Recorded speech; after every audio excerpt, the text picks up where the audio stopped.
and I'll put this here. So as leaders, as coaches, our job, all right, is to be a talent scout, right? Our job is to see people as who they could be, not where they're at now, right? And so it's really important for us, if we're going to be great coaches, right? Think about like trainers, coaches, right? They get paid so much money to train athletes, to train musicians, to train, debate coaches, whatever it is, but they're paid a lot of money. And what are they paid money for? Can anyone like tell me? Okay, what else? Accountability. Hardcore accountability, right? Like not letting you slide, and also pushing you, right? Pushing you to really to push you past where you're at, because we all know that if you want growth, you want to keep getting better, whatever it is that you want, you have to make sure. Can we mute everything? Yes, please. So we have to make sure. Sorry, I can't do the echoes. I totally got thrown off right now, but what was I just saying?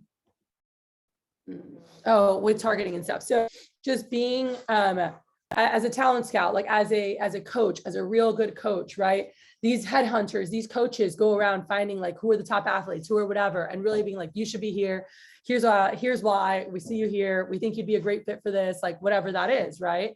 And so that's what recruiters and coaches and the best leaders, like they're able to really see where people could be, right? Well, are we doing that in our business? That was something that was a big topic in our DVM meeting of like, when you're seeing people, are you right away like painting that vision? I would probably say that one of the best people at doing that I've watched is Claudia is really good at doing that right from the get-go, right? You're really good at doing that from the get-go. But like, are your people doing it? Because you might be great at it, but your kids running an interview might not be doing that, right? Like when they're talking to an applicant and there's a really sharp applicant, once they accept them, do they say, hey, by the way, you're actually someone I could really see advancing quickly with us.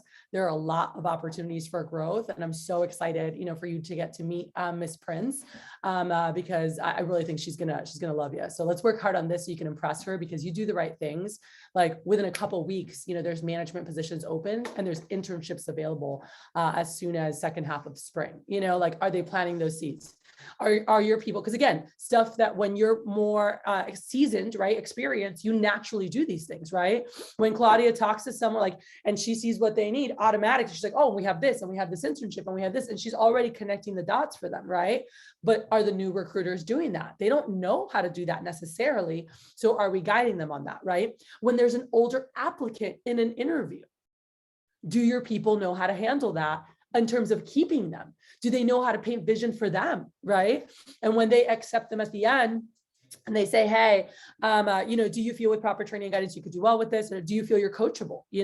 As you notice, we work with a lot of students.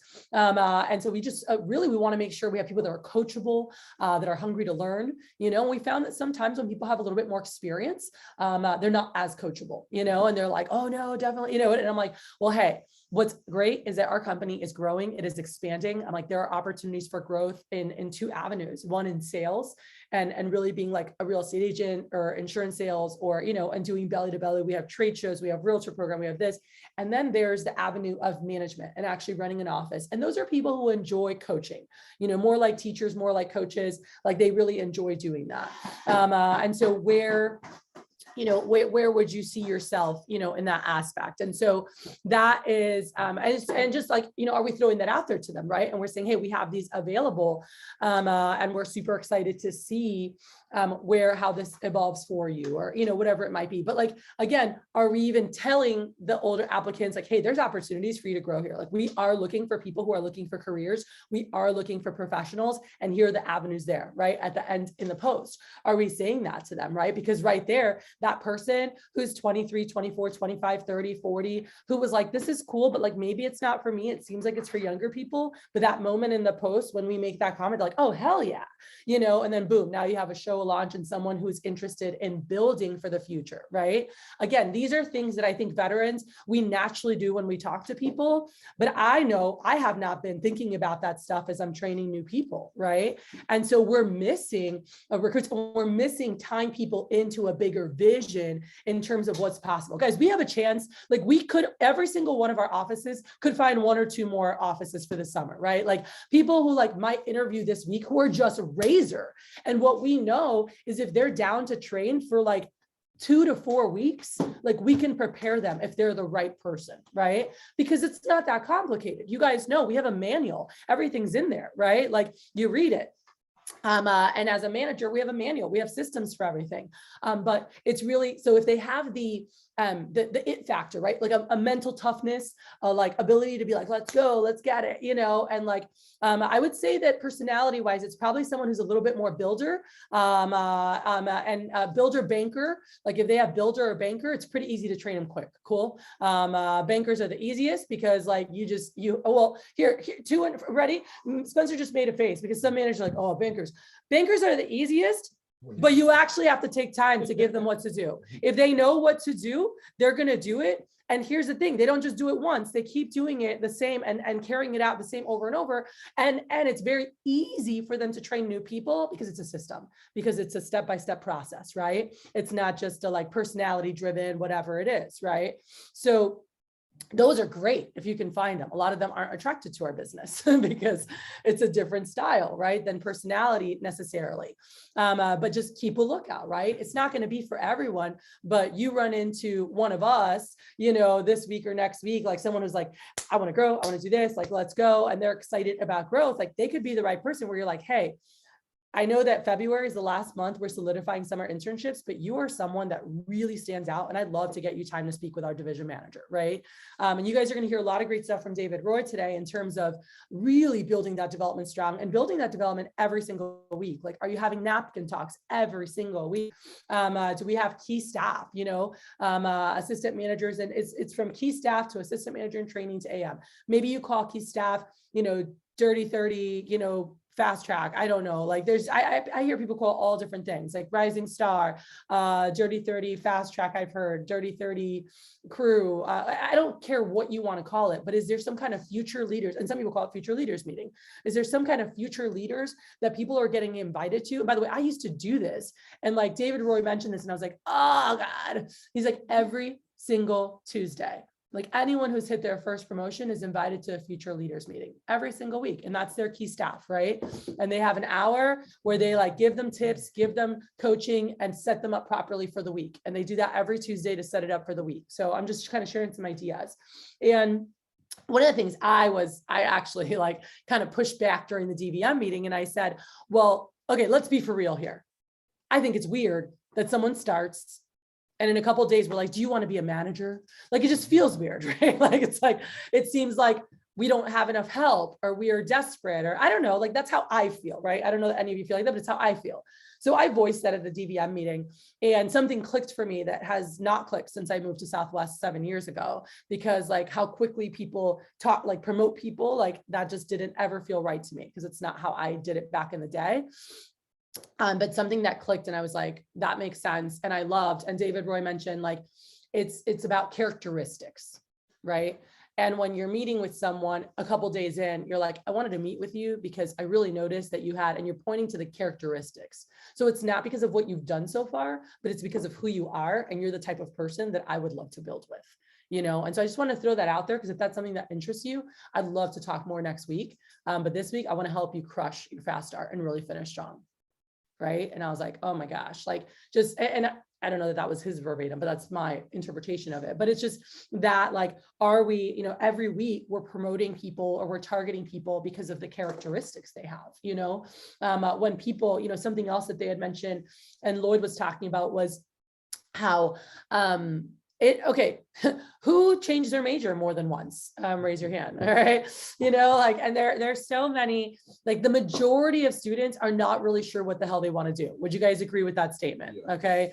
There are some that do, and they're like, you know, on it, but most don't. I'm a very smart person and I was valedictorian in my senior class. I didn't know what the hell I was going to do, but I knew I was going to own businesses. I knew I wanted to lead people. I knew I want to be able to give back and contribute. That's what I knew. But I wasn't like, I'm going here, I'm going to do my master's, I'm going to do it like that. I didn't have that. Right. And so this is back to the point of like, are you being a great talent scout, right? Are you being a great recruiter? Because if you were, on Nick Saban's team, or you were one of these guys as a recruiter, you're going out and you're finding, you're like, I see this, I see this, I see this, you should come join us, right? And so are we doing that for our roles, right? Like when we see a new rep, are we having those conversations, from the interview and the main, and I know I mentioned that before, but are you just targeting people when they're like, no, I don't know what I want to do. He said this, and I was like, oh, I definitely have done this, where it's like, oh, well, whatever you feel is good for you, whatever, And that is what we want. We want to find whatever is good for that person. But the fact is that a lot of these students have no idea what they want to do or what's good for them or whatever. So can we be a great mentor and a great coach and really make sure that they're getting what they need, right? We know that if a person is a part of the events team and they're a part of a leadership academy, they're going to learn a lot. They're going to grow.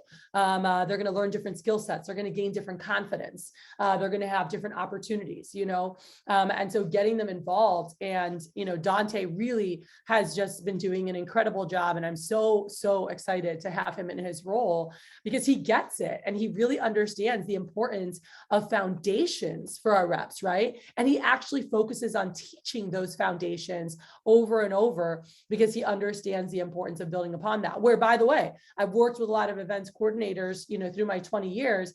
And a lot of times I see people teach from where they're at, not from where they were long ago, right? And so they teach from where, oh, let me show you what I know. Let me show you what I know now. And these kids are like they don't even know how to say their clothes.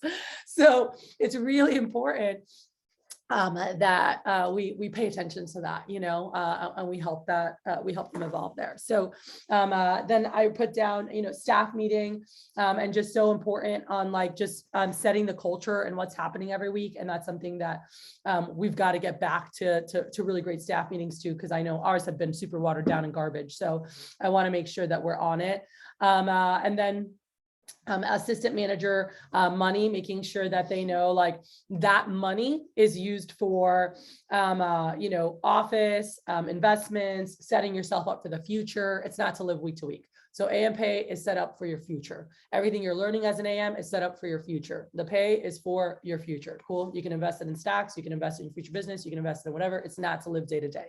Week to week, it's sales. And making sure that we're really helping people get back to being great sales reps. All right. And then just a random side note. I know some of you guys have been on calls and stuff and haven't. This is my last big takeaway from the meeting. And it's what I always did when I taught Rex. If you watch my old trainings, right? Old school, 2006, whatever, when we get into Rex, it's like when we transition, it's like, all right, well, let's talk about, the number one way to have more sales. Who knows the number one way to have more sales? Have more appointments, right?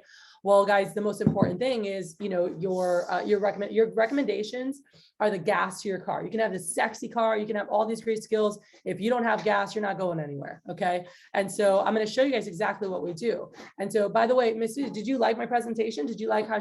Oh, cool. And then I used to just do it, right? Like they didn't know I was doing it. I just did it. And I was like, oh, so I get paid every time I show Cutco and I can only call people and I would just do it.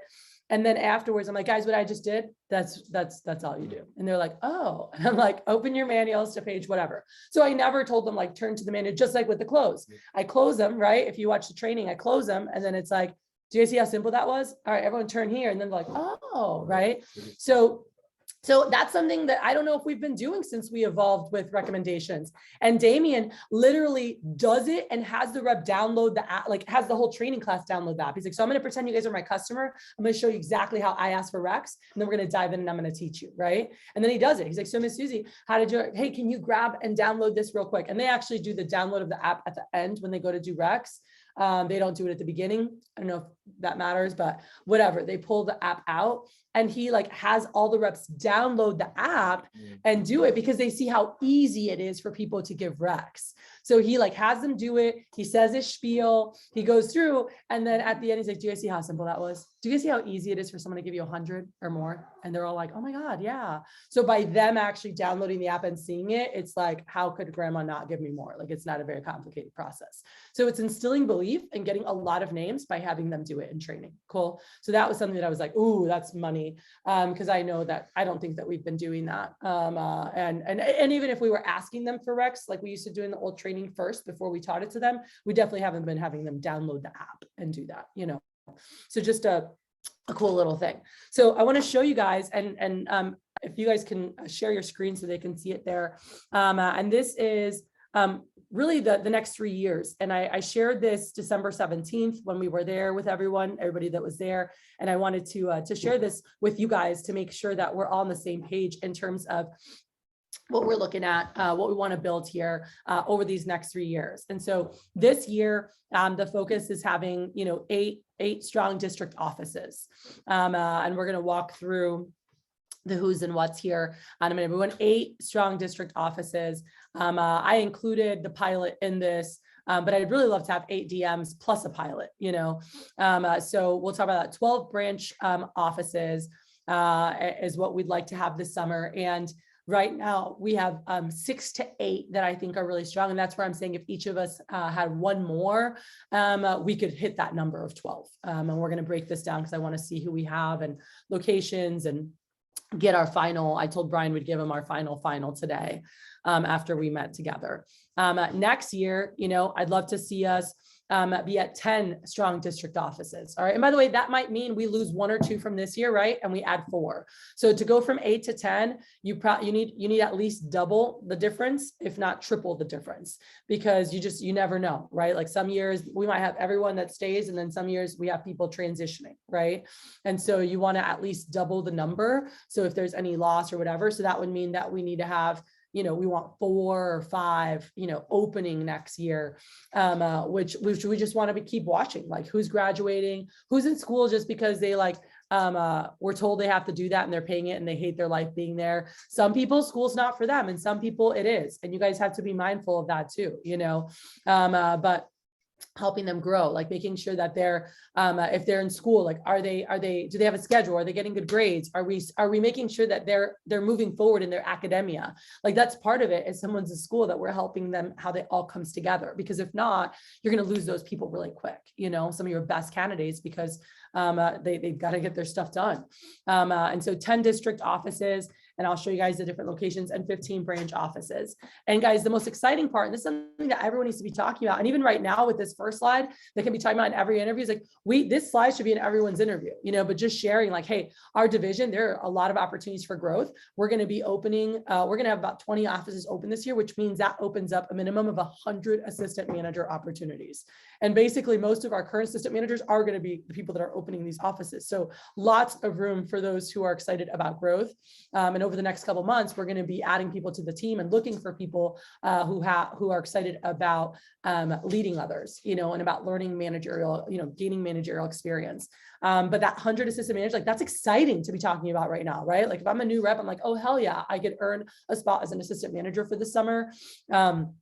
And then next year, it's 125 assistant managers, you know? So as we're sharing this, like, hey, we want 15 branches, like as we're talking to people now, it's like, who's going to be a second time branch, but also assistant managers and people from the summer, like, are you thinking about 2023? Like you're faced on one of those, right? And something we're going to start doing, and this was something I used to do back in the day with my district. And so I'm like, what did I do? Because I used to put out 10 plus offices as my own office. And we always had this on our team meeting slide. And every time that someone turned in a letter of intent, we would fill their face on one of the boxes. And so at the team meeting, we'd be like, hey, shout out, you know, to Jordan Blywise, who turned in his letter of intent. So excited to see him officially earn that spot. But we're just going to save it for now, you know, or whatever. But like, he would be super excited. Other people would be like, oh, how do I like get my, you know, name on there?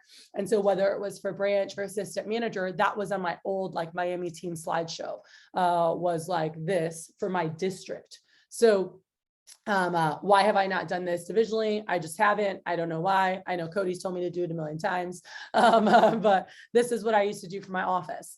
So I encourage you guys sharing that, you know, and you can have a smaller version for your office. You can share the divisional one.